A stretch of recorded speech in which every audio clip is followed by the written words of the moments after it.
guys? It's John Nelson, and this is the Starting Block Podcast. Guys, this is a show for complete athletic development. Our objective here is to give you the tools to win, whether you're the athlete, the parent, or the coach. That is our mission, and this mission is growing as you guys continue to share the show, and we greatly appreciate that. And so with that, if you're new to our show, I want to welcome you. Thanks for joining us. We got a really good episode planned for you today, but let's go ahead and go through some of the housekeeping stuff first. Now, if you're new to the show, we have multiple episodes within the show. We're a little different than the standard podcast. So the first type of episode you'll hear from us is going to be the Q&A. That's where myself and my co-host Chris Scarborough, what's up? Good afternoon, guys. That is where Chris and I will take the questions that you guys submit to us and answer them online. These will be anything from training, rehab, performance, nutrition, anything like that. You name it, we will tackle it. And Chris, where can they send those questions to? info@startingblockpodcast.com. Cool. That is Q&A. Next episode is going to be the guest interview, and this is what you hear on most podcasts, and it's exactly what it sounds like. This is where we're going to meet with our colleagues from across the country, across the globe, and they're going to share their stories of success, how they win with their clients, their patients, and we're really proud to be able to network you guys with some of these coaches and doctors and therapists across the country. We're bringing you people that know how to win, and that's what the guest interview is, and that's what today is, and I'll bring our guest on here in just a second. And then the final episode you'll hear from us is going to be that Friday Fire Fact, might be Saturday sermon, just depending on if I can get to it, because I actually do operate a business. This isn't my full-time job, although I kind of would like for it to be. I enjoy this. But that's basically 10 to 20 minutes of me giving you a little bit of insight into maybe some off-topic stuff related to, athletics, rehab, motivational stuff, business stuff. I don't do those episodes every week. I want to make sure we put good content out there and that you guys get some value for it. And then the final thing is, as you are aware, we have a part of our show that's called Pay Your Dues. That means that if you got any value out of this show, if you learned something, if you liked the guest, all right, that you share the show. Now, you can share it in your own way. You can put it on social media, which we love, but send it to a friend, send it to a coach, send it to a doctor, whoever. Just bring us a friend so we can continue to grow this show and spread this message and this mission, okay? We appreciate that. And now I think that is all the housekeeping that we got for today. So without further ado, we're going to go ahead and introduce our guest. Now, this guest has one heck of a resume. So, former director of sport performance for Olympic sports at the University of Minnesota, assistant athletic director of strength coach at University of Arizona. He was an interim director of strength and conditioning, University of Wisconsin-Whitewater, and is currently the owner and director of Next Level Sport Performance up in Wisconsin. Ladies and gentlemen, we're proud to welcome Mr. Brad Arnett to the show. Woo-hoo. What's up? How are you guys? Thank you for having me on. I'm looking forward to this, and it's been, I got to admit, I was pleasantly surprised when you reached out to me. It's been a long time and a many years that we've seen or talked to each other, so I'm looking forward to this. Yeah, absolutely. So I'll share that story real quick. So, Brad, you and I met, I'd say that was probably 11 years ago-ish, something like that, 10, 11 years ago. Maybe. I would say, probably 11. Yeah, 10, 11, you're right. Yeah, and I came up with an athlete, and you were running a camp up there. And I remember we spent a couple days up there and got to spend some time learning from you, a couple of your coaches up there. Got the opportunity to meet one of your athletes, J.J. Watt. That was cool. I got to witness that box jump he did that one time.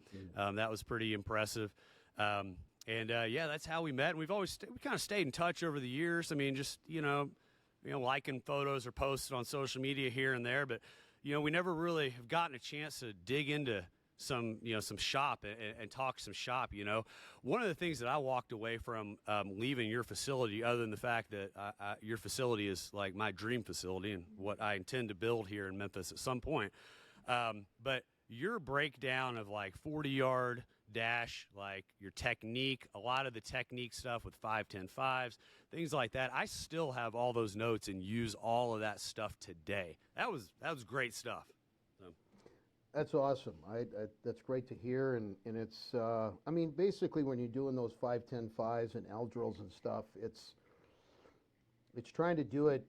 I guess basically, to be honest with you, you're trying to teach them how to cheat it. Yeah. And eliminate turns and getting them to understand. The biggest thing with those drills is getting kids to understand the speed that you want to get and the time you want to get in those drills is not going to come by moving 90 miles an hour and constantly running your feet every time you come to a stop, but more on stride length and foot count and patterning it, getting it through as efficient as possible with as few contacts as possible, and being able to control the body and get out.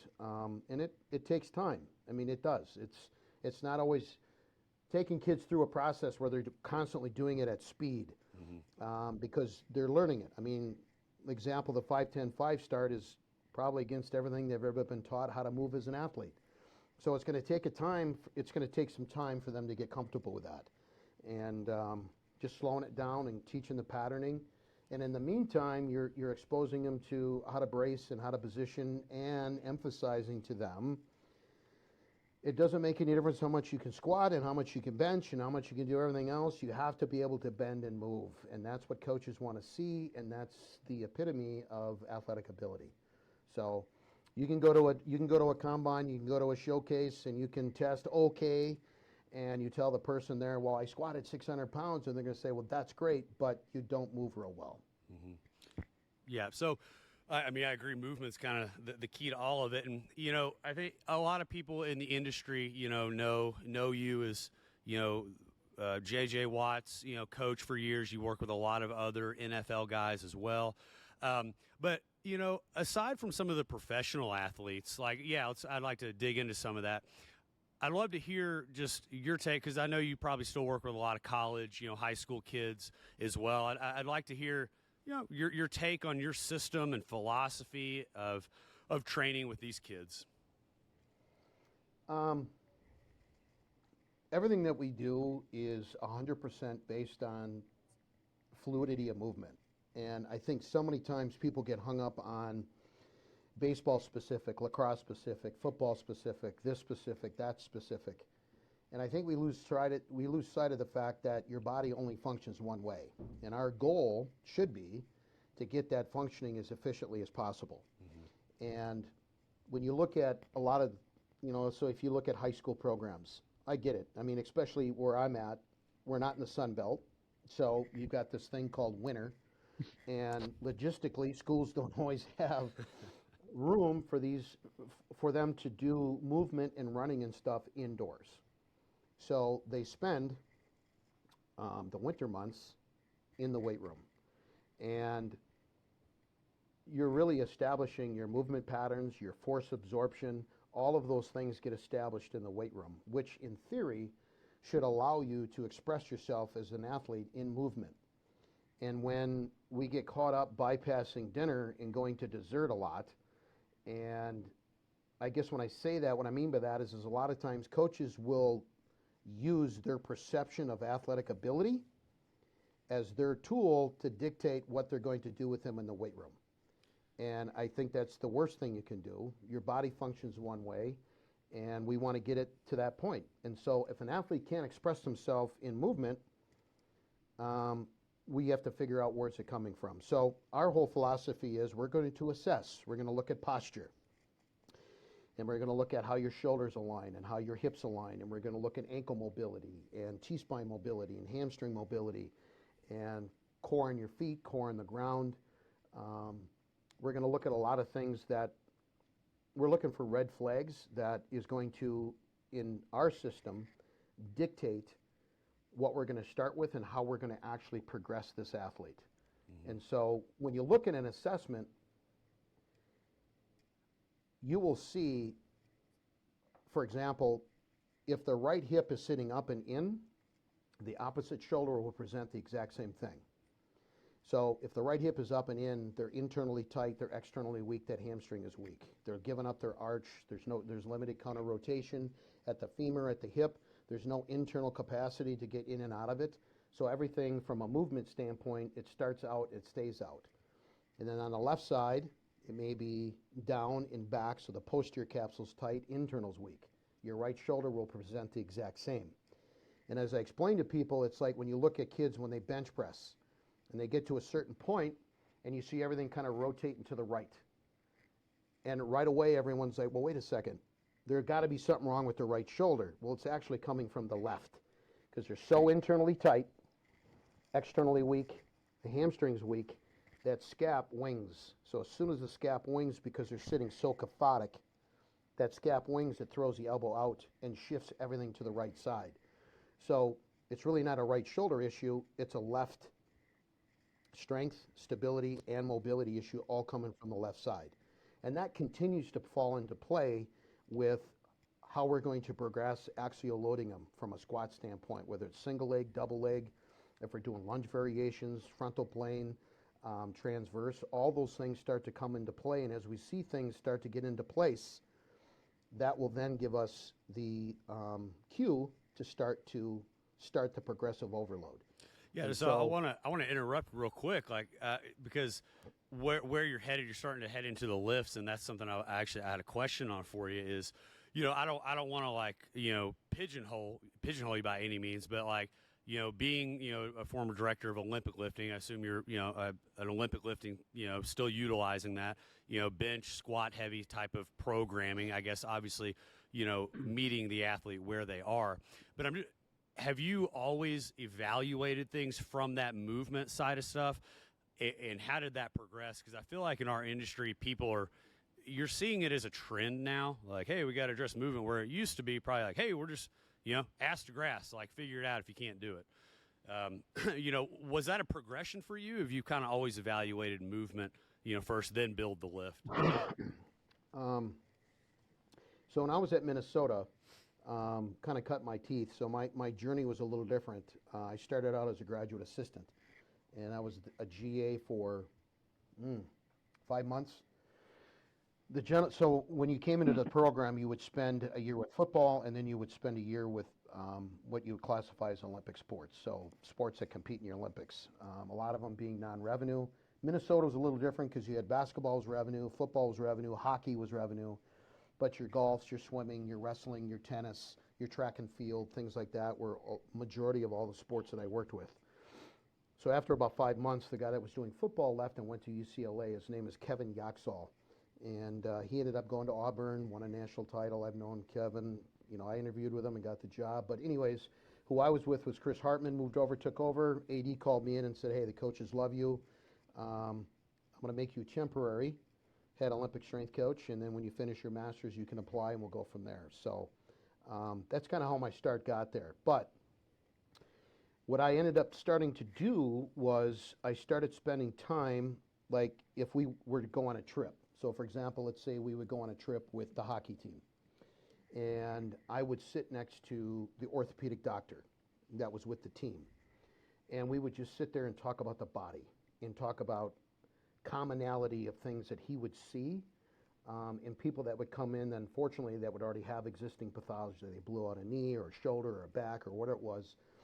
But picking his brain from a standpoint of kind of looking at things from a big scope, and how can we be proactive versus reactive. And I used to go watch surgeries.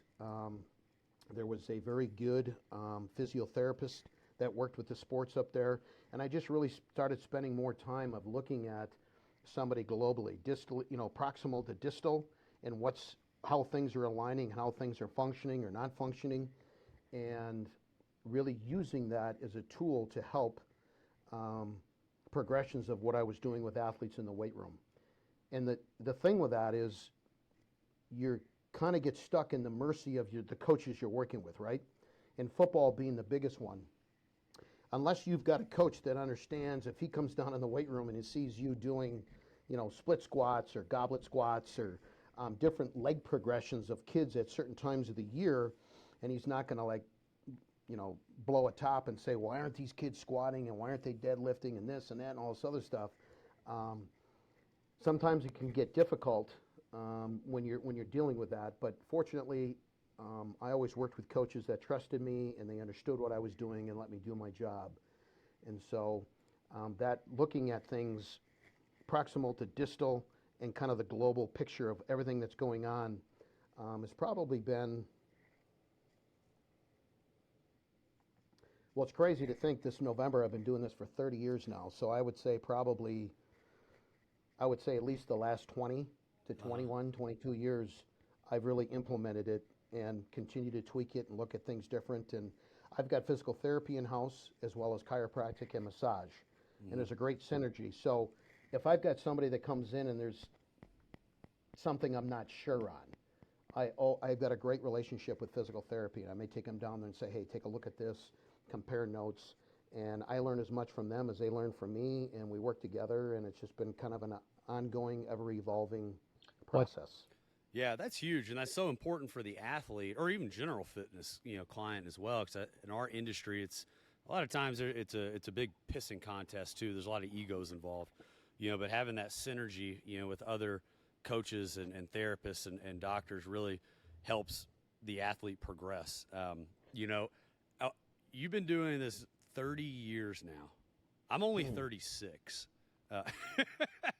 What have you seen change the most in strength and conditioning over the last 30 years? I'll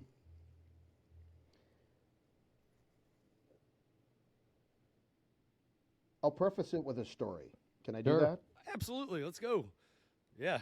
Okay. The more stories, So- the better. I love it. So I'm at Arizona, and we always had Canadian and European teams, track teams that would come in for winter training trips.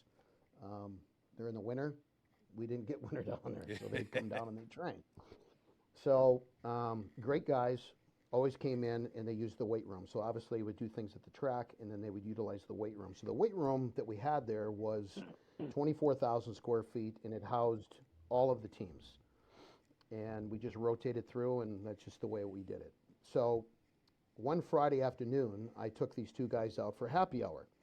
And there was this place right off of campus called the Trident. And at the time, the guy that owned it was an active Navy SEAL. And I just loved it. It was clean, it was courteous, it was great food, and you could kind of sit in a corner and not get bothered, and you could talk. So we go over there one day, and I'm like, all right, guys, I got a question for you. And they're like, yeah, okay. I said, all right, so what is this? We always hear about Western training versus Eastern training, right? Like, I look at it as there's a right way and there's a wrong way. So you squat one way, you push one way, you pull one way. You can add different little variations to it, right? So you can do things that are a little bit more velocity-based. If you want to add chains or bands or, you can add your own little things to it. But what is the biggest difference? Like, I always hear this Western versus Eastern training. Like, you guys got to explain this to me. And without hesitation, the gentleman from Europe looked at me and he said, we understand the concept of time development. Westerners want to send their kids somewhere, and in 12 weeks, they expect them to be the next Wayne Gretzky. And we understand the fact that certain things have to be in place, and it's not till they get it, it's till it's never wrong. And then take the next step, and then take the next step, and then take the next step, which kind of ties me into a lot of the sports and things that we have today that, kids that are 13, 14 years old that are specialized. And it's like you're losing out on that concept of development and just developing the athlete. And, I tell parents this all the time with baseball players, okay? Technique and hitting and throwing and all that stuff is going to take you to a certain point, and you're all going to hear the same thing. Your coach is going to say the technique is there. If you want your kid to hit the ball out or get it 10 yards passing infield, kid's got to get stronger. And then the flip side, you look at it from the standpoint of as a society, we play and we play and we play till we get hurt. And it's very common in a lot of your, what you would classify at a college level, your non-revenue sports. So what I mean by that is that, okay, football's revenue, basketball's revenue. Well, for the most part, football is pretty synonymous with, if you're going to play football, you're going to train. You're going to lift weights, and you're going to condition, and you're going to do things. Well, when you look at a sport like baseball, you look at a sport like lacrosse, soccer, swimming, things like that, those kids garner those opportunities basically on their laurels alone. They're not there because they're a gym rat. They're there because they're a field rat, and they know how to play it, and they're really good at it. But now when they get to the college level, you have to get them prepared for the physicality of the schedule, the speed of the game. All of those things start to come into play.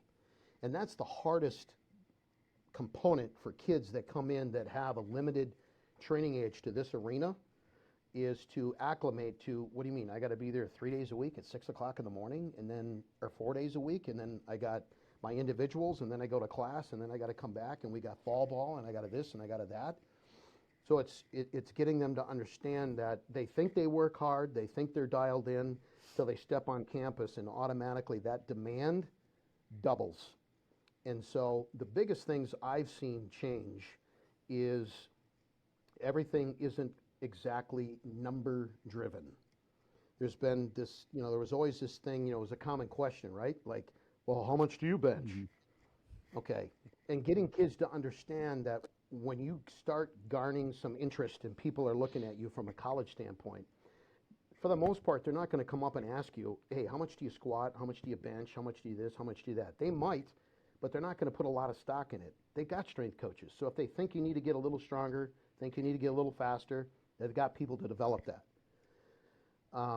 But the concept being that coming in with some type of base and acclimation to progressing the development of the athlete makes their acclimation period a lot easier. When you throw in the weight room, and then you've got individuals, and then you've got teamwork, and then you've got film, and you've got practice, and then, oh yeah, you got to go to school too, and then you got community outreach.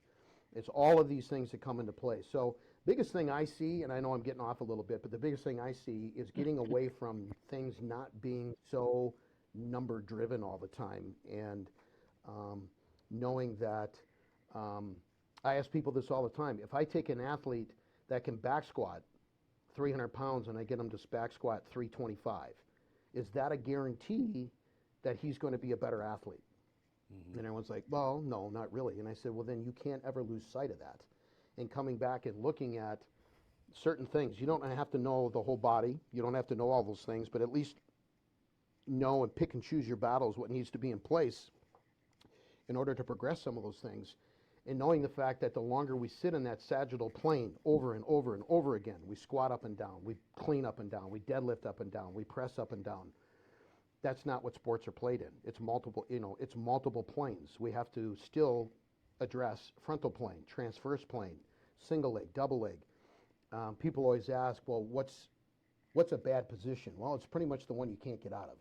So put them in it before they get into it movement. So the weight room has to be used as an enhancement, not a hindrance. And the weight room, you're establishing force absorption. So you're absorbing it and you're producing it on one leg, two legs, frontal plane, transverse plane, and all of those things come into play in their ability to express themselves as an athlete. So I'm not saying it's completely gone away. We still have a lot of things that are number driven, that if a guy can bench 400, somehow he's going to be a better football player. I mean, look at the combine. You got two O linemen. You got this kid that's got great film. This kid's got just down a little bit from it.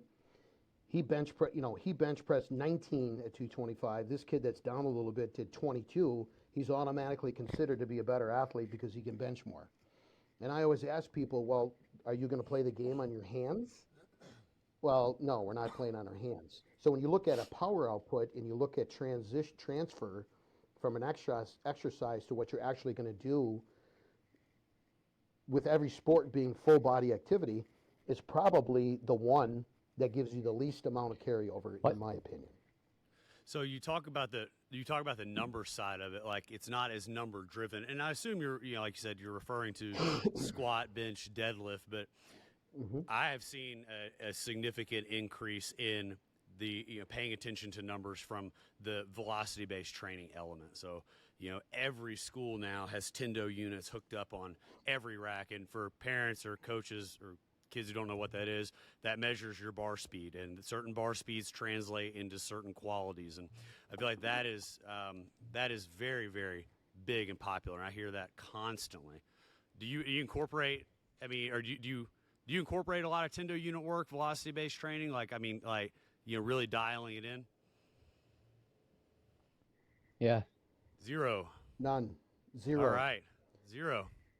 And Why I'll is tell you that? what, and I'm going to tell you why. Well, you're right. So, and I'll tell you why. So, when I was in the college setting, we had tail units. So, you had it, you could utilize them. We would use them more for just efficiency of testing, a long jump, a vertical jump, things like that. But I found that when I use that on, let's just say, a squat, I spent more time recorrecting technique than I did anything because they were so dialed into beating a number and beating each other. I get the Absolutely. concept of competition and pushing each other, but you can't do it to the point where you lose sight of the fact that a squat, it's a learned activity, and it takes time to understand how to do it correctly. And so when you look at all the things that come into that, um, your body doesn't know load. So when you stand up with weight on your back, your body doesn't like tabulate. Okay, we're at 300, I know what to do. Your body understands tension. So the more tension you can create, the more bracing you can create within positionings you're going to be in with load, you're going to move the weight. So all the precursor things to that, teaching kids how to brace and how to, brace and carry something, and everything that they're doing, hip position and, activating that brace concept and making it a 360 brace, is more imperative to me than how fast they're moving the bar. I mean, I look at it this way. If I can't stand there and look at it and say, you know what, that's moving good. That set was better than the last one. Well, then maybe I should get glasses, or I can do something as simple as just a stopwatch. I mean, people are like, well, it's not exactly accurate. Well, I can test people's body weight with a pair of pliers if I want. As long as I do it the same way every time and I'm seeing improvement, who cares how I'm doing it? I'm seeing improvement. So if my athletes are running better, they're jumping better, they got body control, they understand tension and how to brace and do all those things, ultimately, isn't that what matters? Cool. I'm glad to hear you say this because I'm glad to feel like I'm not standing on an island by myself anymore. Well, I think you're beginning to see too the difference, kind of I guess coming back to movement as the primary means of training, not as much, in like the weight room numbers. You're beginning to see that kind of being the big emphasis, especially in athletes that are say pre-high school or certainly pre-varsity. I'll put it that way. I mean, being here in Birmingham, Alabama. I Sure. mean, there is no bigger football capital of the world, right? At least from high school to collegiate. Texas Texas is might on be up up there, there. Chris. I mean, I think football in It's Texas is it's kind kind of of big. big, but yeah, when's the last time that one of those schools actually won the national championship, right? Once they Yeah, signed it, Whoa, yeah. once they So signed a let's there's a big kid. dart. yeah, let's There's a all dart. right. I'm throwing that one at my uncle. Well, anyway, so I can't, I can't, I can't say too much about that because the AD at oh Texas was nice, my old yeah. boss at Arizona. So I got to be I got to be careful on how much I'm Well, ripping on anyway, Texas. yeah, but anyway, it is interesting to see that you were talking about doing that early on. I mean, before you even looked at, worried about the weight room numbers, that was sort of your first thing. But what about a more velocity type training without weight? So in other words, yes, I understand what you're saying in terms of squat. You want to have that whole body tension or any kind of loaded movement. But what about your actual, say, your sprints, your jumps, training along that line? Do you measure those? Are you? I mean, clearly we talked about L drill and all that kind of stuff, No. but do you measure those? Oh yeah. As far as yes, absolutely I do. You bet. And I'll measure, flying 10, flying 20. We'll do static starts.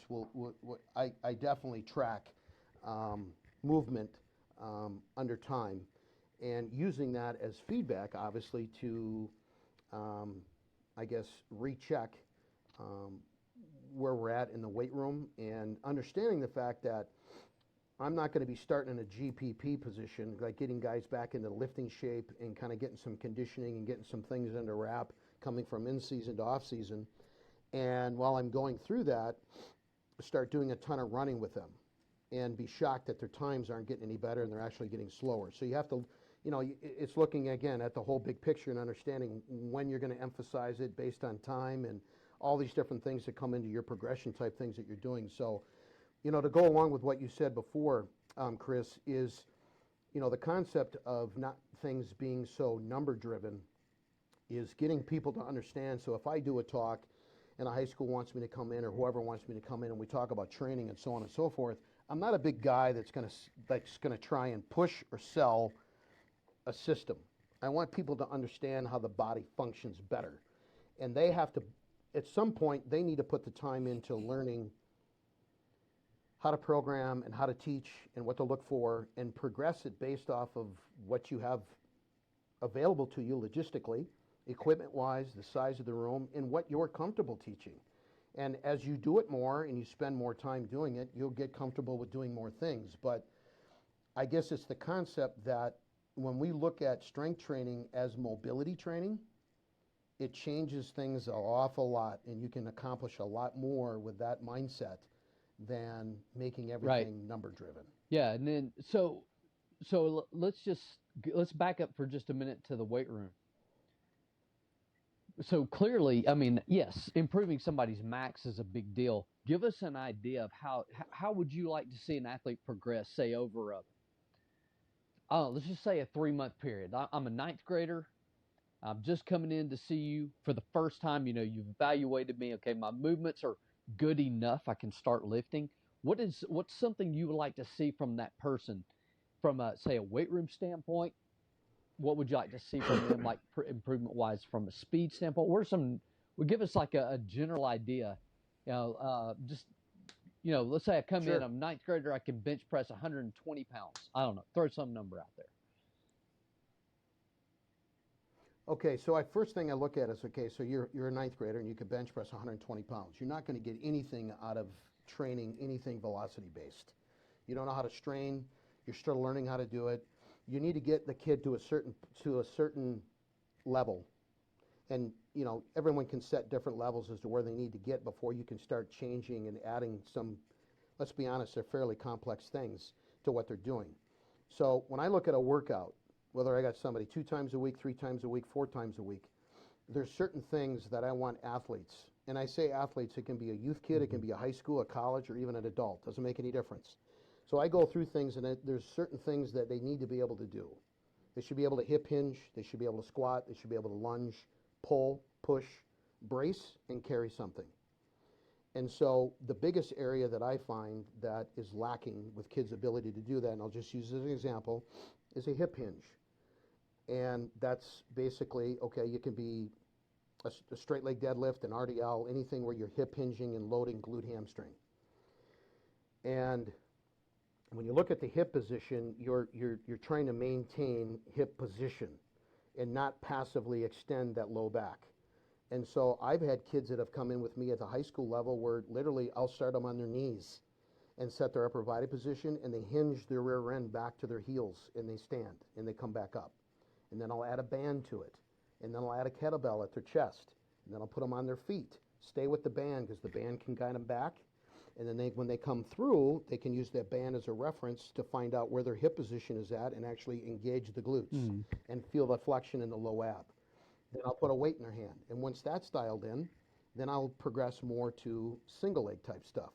So a lot of that's going to be based on, first and foremost, I need to get caught up what's weak, which is pretty much everything.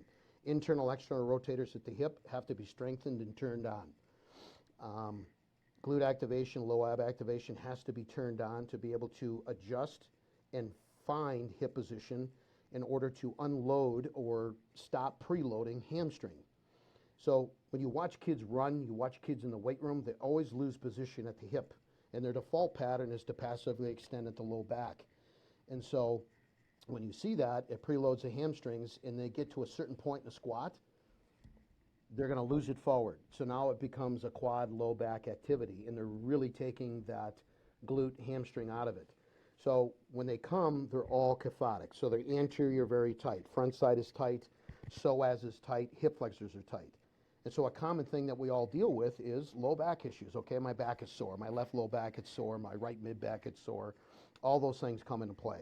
A lot of that is stemmed from the fact that everything that we do a lot in our lives, our hips are in a flex position. We're squatting, we're doing all that stuff, we're sitting all day, if it's an adult, all these things, so everything gets tight and compressed. Well, the main stabilizer of your SI low back is your psoas. So when that gets short and compressed, the hip flexors get compressed.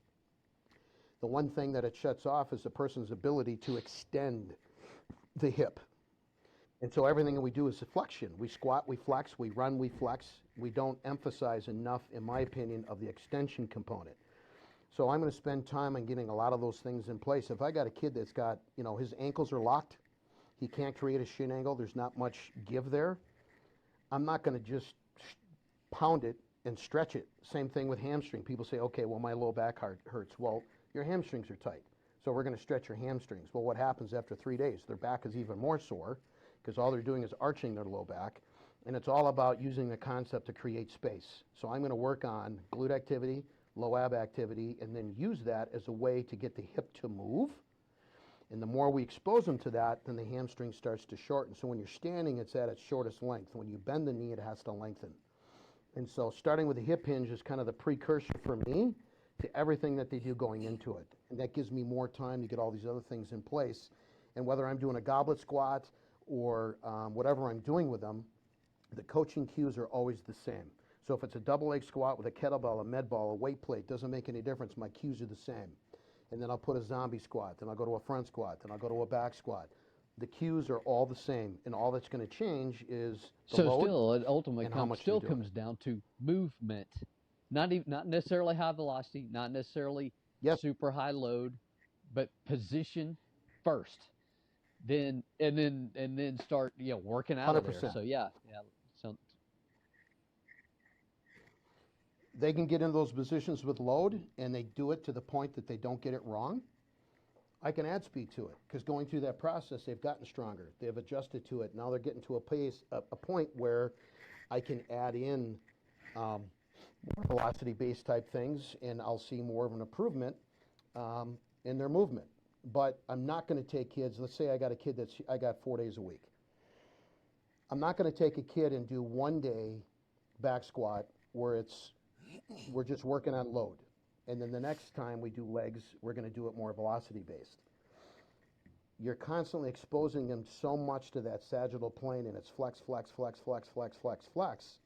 And then when you look at those type of programs, their warm-up is limited, their hip extension is limited, activation is limited. And so, in turn, you're just going to continue to develop imbalances. Like I look at a kid when he does a body weight squat, you'll see a lot of times you'll see a right hip shift. Okay?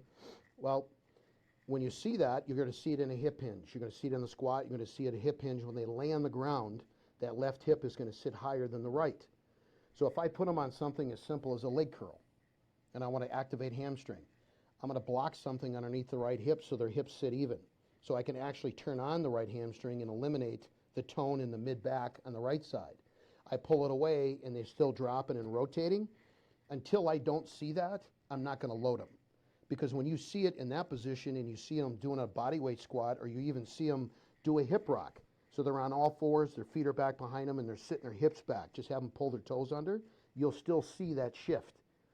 When I don't see that, I'll load them. Prior to that, all I'm going to do is exasperate the problem.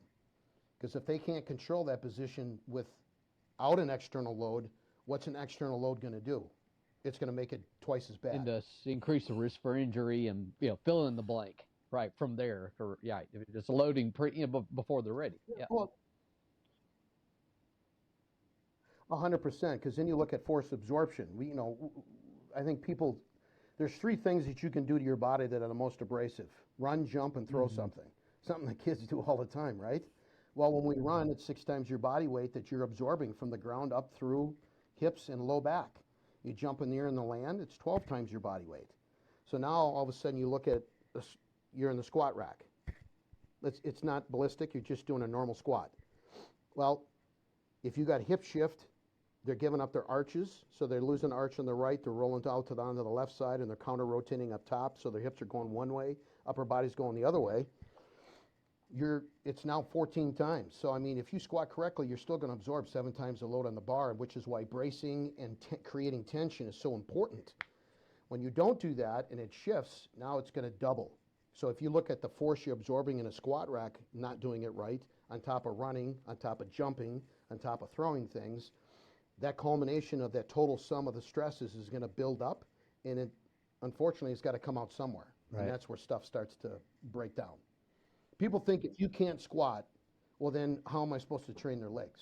Well, there's a lot of things you can do to train someone's legs to get them prepared to squat. It's the same thing with bench. You know, they're unstable and they're getting pain on that left side and stuff. Take the time to look at what makes the bench. What do I have to use to get my bench better? Well, I need lat strength, I need scap strength, I need rhomboid strength, I need rotator strength, and I need tricep strength.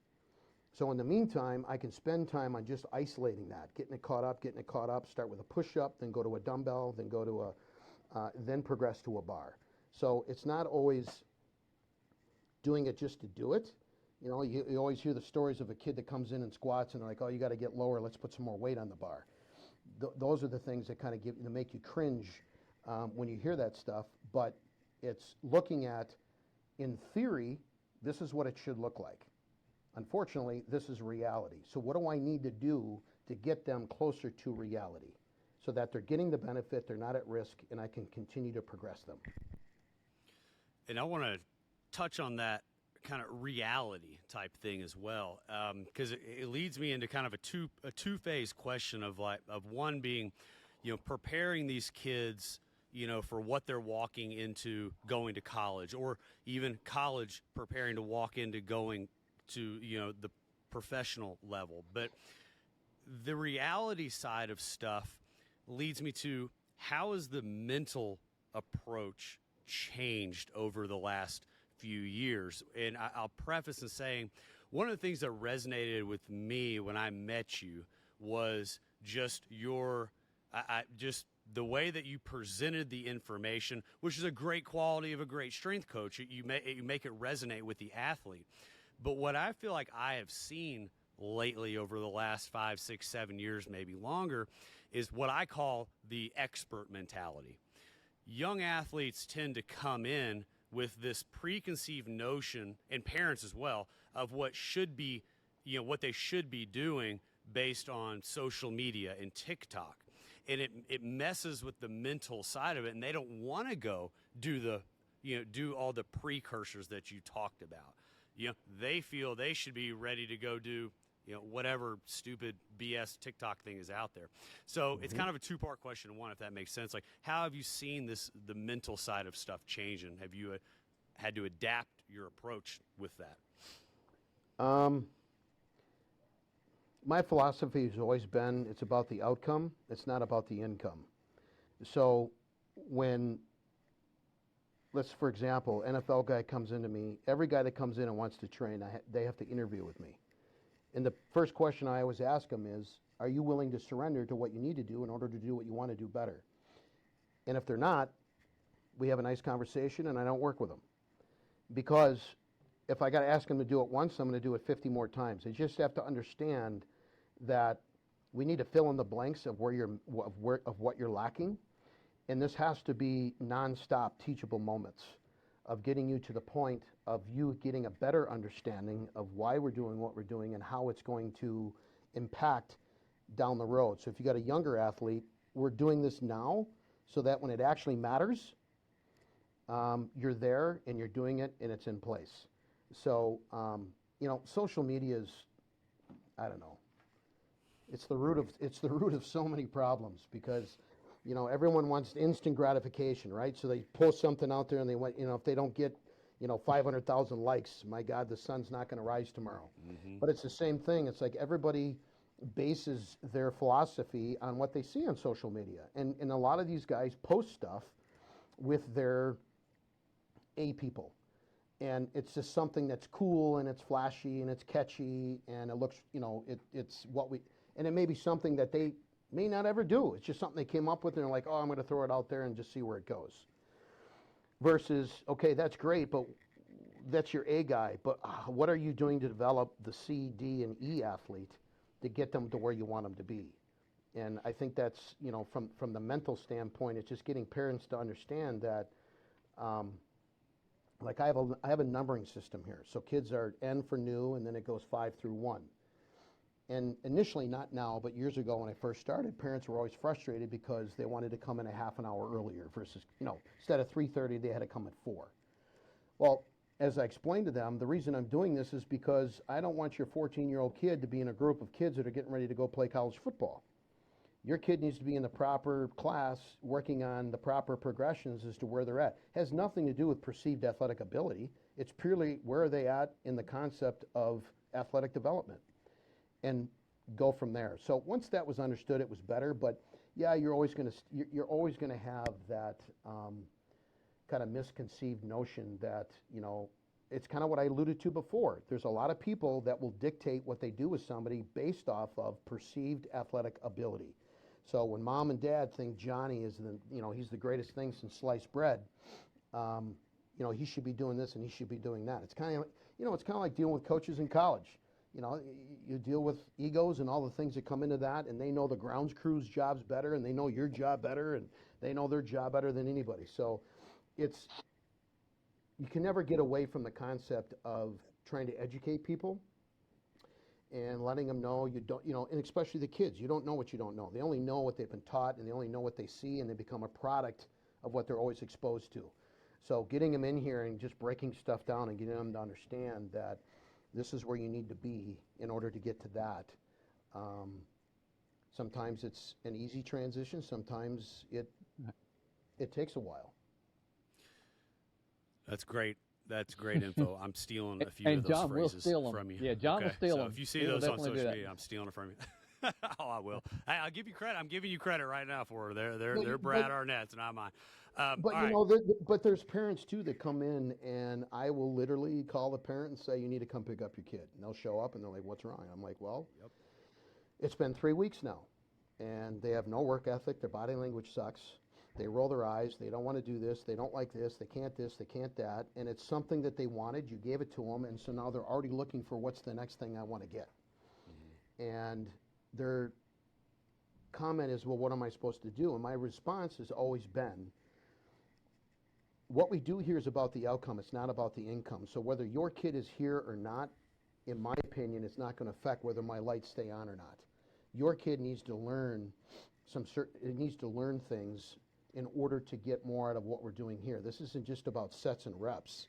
It's about kind of what you alluded to, the mental component of it, in the standpoint of, if I ask kids to make a list of things that would give me a list of 7 things that you would focus on that don't require talent, that would make you a better person. So they give you 7 things, and a lot of it's the same. So it's work ethic, it's character, it's body language, it's all those things, right? And then you ask them, well, what would you change in this list if the question was, what would you focus on that doesn't require talent to make you a better athlete? And they look at it and they're like, I don't know. I probably wouldn't change anything. You wouldn't, nor do you need to. So it's getting parents to understand that your kid needs to understand the importance of consistent work ethic. And they're always like, well, what am I supposed to do? I ask them, you really ready for this? Because it's a 3-step process. And I'm like, yeah, what do I got to do? It's called a rake, a shovel, and a lawnmower. Introduce them to it. Nice. Yes, I like it. You're right, though. All right, final question. Go ahead. Finish your thought. I was just going to say, because, for the most part, everybody works hard, or they think they work hard. But I could say that. And how long people work hard is what differentiates people.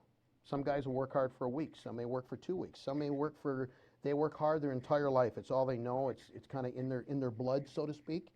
It is what it is. So it's that constant teachable moments to get them to understand the importance of that concept and getting them to be more consistent with it. So, you can ask anybody, like, what's the one variable that you could probably say makes anything in life consistent or successful? Right. It's consistency.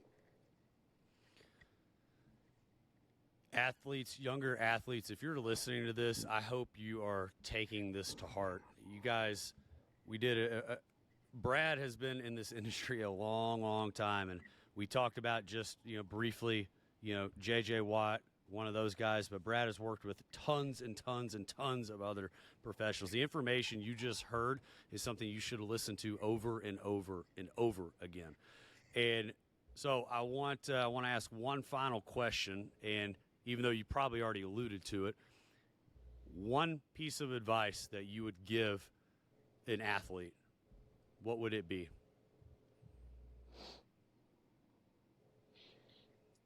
How much time do I have?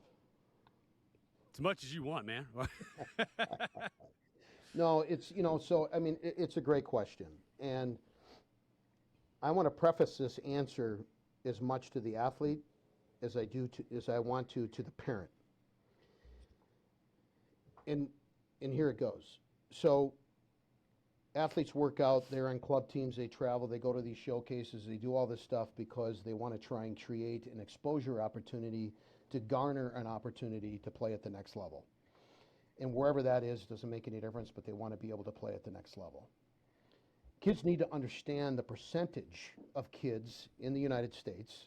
When you look at all of the kids that play sports in high school, the actual percentage of kids that play beyond high school is roughly 7%. That can be JUCO, D3, D2, D1. So when you look at the hundreds of thousands of kids that do it, that's a really small percentage that actually garner an opportunity to go to the next level. And when you go from college to the professional level, it's even less. So the advice I can give to kids is understand the fact you need to have a really good understanding of what you're getting into going to college. And you have to approach it and go into it with a plan. And that plan is, if I'm going to go to college and I want to compete in a sport, I want to get a good education, and I want to set myself up to do something beyond college, you're going to find it. You're going to find like-minded people, and you're going to find that opportunity. If you are going to college to party and have a good time and do this and do that and do all these different things, well, guess what? You're going to find that as well. So whatever you go in with, whatever your plan is and whatever you're looking for, you're going to find it. And when you find it, are you going to stick with it? So that's the first thing. The second thing is that when you get to college, you have to understand the fact that the job of the coaches is to redline you. You're going to get redlined every day because you got film, you got practice, you got individuals, you got the weight room, you got to go to class, you got community outreach, you got all these different things that you've got to do. And all of it is based on life skills.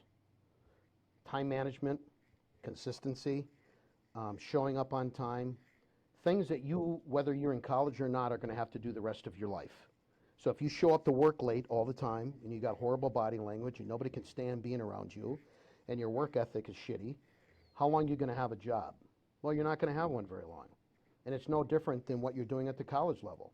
They're going to help you and they're going to guide you a little bit, but at some point, those things have to be in place.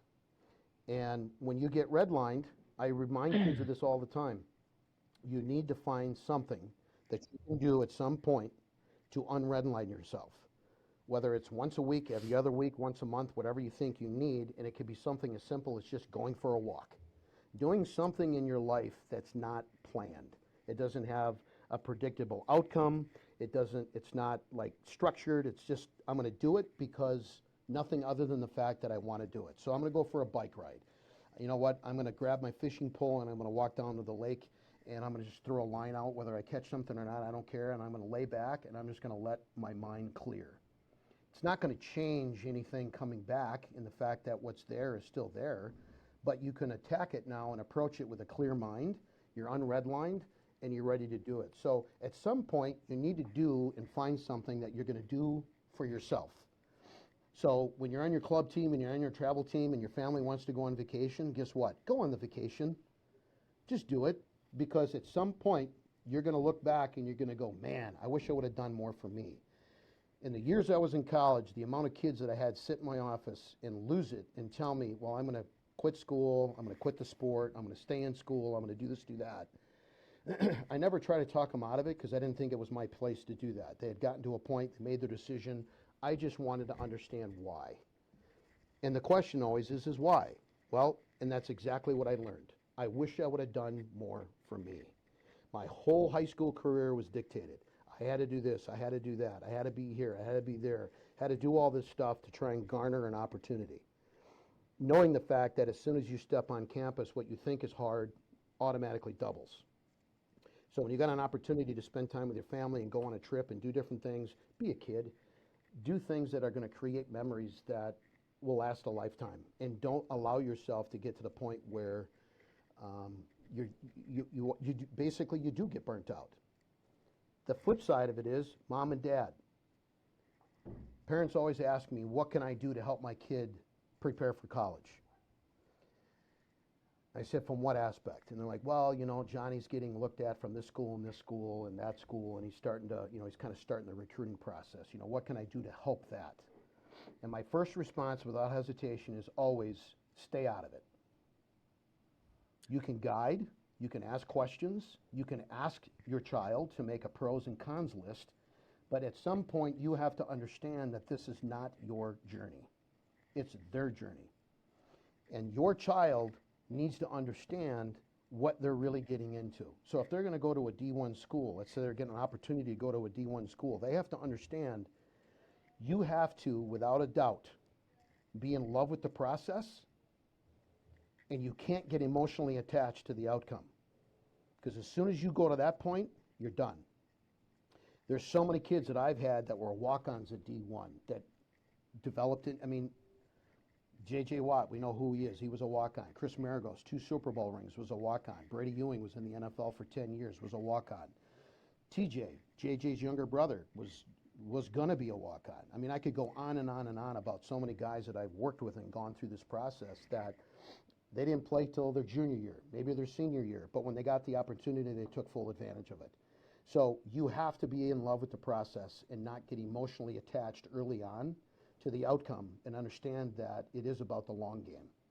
See, the problem today is kids want to go to college and they want to be the guy. They want to be the stud, and that's just not reality. And so you've got to go through that process of continuing to learn who you are, develop who you are, and those failures and those successes is what's going to help mold and shape who you are. So that's a big thing.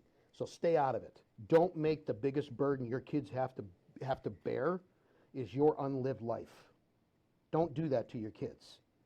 If it's D1, D2, D3, who cares? Because now you have to look at a checklist.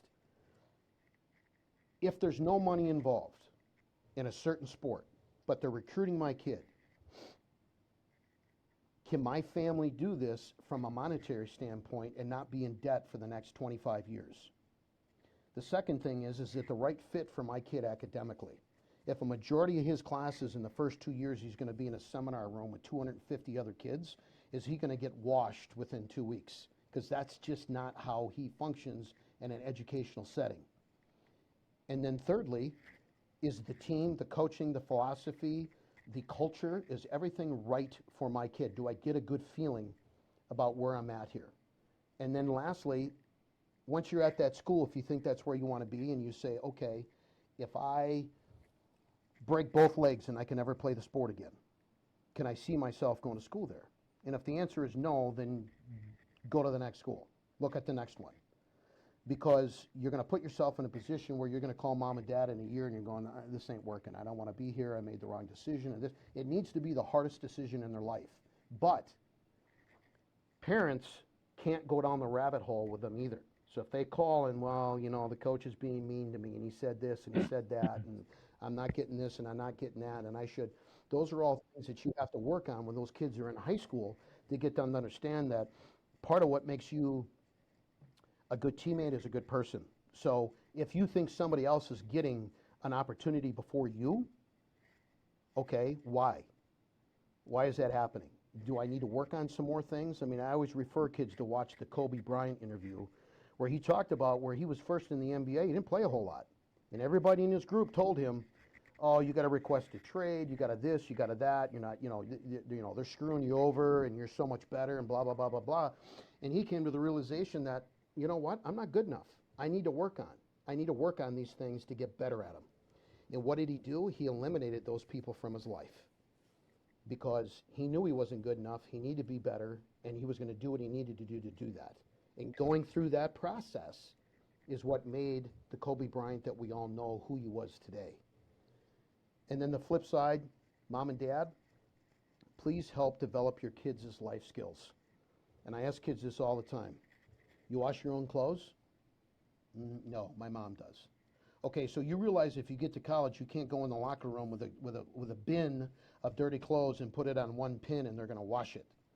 Whether you're in an apartment or the dorms, you still got to wash your own clothes. And then I'll ask them, do you ever cook? No, my mom cooks everything. Learn how to cook. Who's going to cook for you when you're in an apartment? Other than opening up a box and adding some water and throwing it in the microwave. So it's all these things that mom and dad want to do everything for their kids. You can't. It's okay for your kids to struggle, and it's okay for them to go through a failure component, because if you don't fail, are we actually learning? And I say this to kids too, like, I may go watch one of our athletes at a game, and let's say they get burnt, okay? They come down to make a tackle, and the guy jukes them, and they're gone. Oh, he's hanging his head, is this and that, and I come down, and I'll talk to him after the game. Like, man, I should have made that play, it's just this, it's this, and all this other stuff. And my comment to them always is this. If you've never been beat, you've never been burnt, you've never made a mistake, odds are you haven't been playing in a game. You're in the game, you're playing, you're making mistakes, it's all part of it. It's what you do with it. So it can be a stumbling block or it can be a stepping stone. And so help your kids help themselves. Give them coping mechanisms. Teach them how to wash clothes. Teach them how to cook. Teach them how to time manage. It's okay if they vacuum. It's okay if they mow the lawn. My own kids, I had 4 boys. My kids I never made one appointment for any of my kids when they came in and trained with me. They had to do it their own. And they're like, come on, what do you mean? I go, yeah. When my youngest was 10, 11 years old, he had to pick up the phone, call the front desk, and make his own appointment. If it's important to you, you're going to learn how to do it, and you're going to learn how to communicate, and you're going to learn how to do things on your own. And yeah, I made rules that were meant to be broken. And people always ask me, and they say, well, what does that even mean?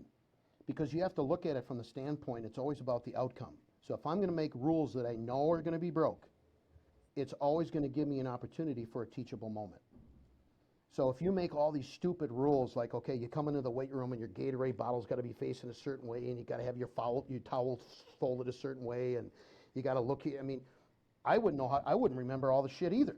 It just gets to the point where you got to let kids be kids, but you have to understand that they're going to make mistakes, and guide them through that and make things teachable moments. And if your kid really wants it, and they're showing that they want it, and they're working for it, and they're seeking help, and they're doing things on their own, they're in the right place. But also understand that there's some sports there is no money. So when you look at sports besides football, basketball, lacrosse, soccer, baseball, all these sports have anywhere from 12 to 12.7 full scholarships that they have to divvy out amongst however many people they're going to carry on roster. So let's use a lacrosse team. I'll say lacrosse because 3 of my boys played college lacrosse. So let's use lacrosse. Well, you got roughly 50 guys on roster, 12.7 full scholarships. You have to divvy out amongst however many you're going to do it with. So you may get an opportunity to play there, but there's no monetary support. So in turn, where can you get monetary support? Academics. And so I was always ask parents, okay, great, Johnny's getting an opportunity and you like the school and he likes that. And they'll say, well, there may be money, there may not be money. Well, you need to understand, more than likely, there's not going to be money. So if you look at lacrosse, out of 100 and some D1 programs, 0.79% of kids get money their first year. Where does that money come from? Academics. So if your kid's grades aren't there, and you want him to go to D1 so that it can be a social status for you, you're going to be in debt for the next 25 years because you're paying the whole boat. So grades are important, preparation is important, all these things come into play. So when parents want to help the process, help your kid help himself. Because I tell kids all the time, so next weekend I'll be hosting my high school combine. It's for Wisconsin kids. I do it in conjunction with WFC, which is Wisconsin Football Coaches Association. So we'll have roughly 650 kids that'll come through this combine, and there's about 129 college coaches that have committed to being here. And I tell all of these kids before we go,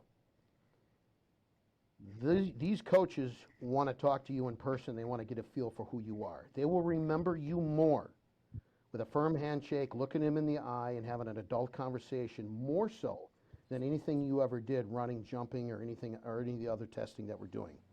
So it's how you represent yourself and help your kid get away from texting and get away from emailing and actually having adult face-to-face conversation and promoting themselves through conversation.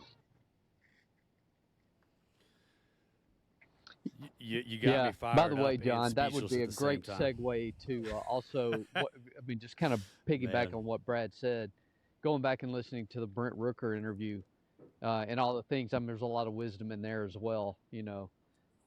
Yeah. Yep. Yeah, you see the same common themes with all the great players. Yeah. Well, Brad, I appreciate the insight on everything. You know, and I think we've already got our follow-up episode, planned. We're going to dig into that more. You know, Fantastic. But Brad, where can people find you? Website, social. Sure. So you can go to my website is www. It's NX Level. So it's nxlevelathletics.com. And then on social media, you can just look for NX Brad. And whether it's Instagram, Twitter, or wherever it is, you can log on.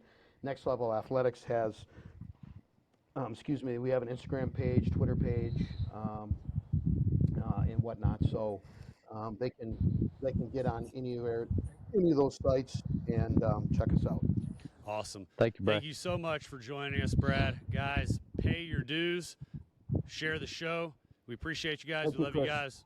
Talk to you soon.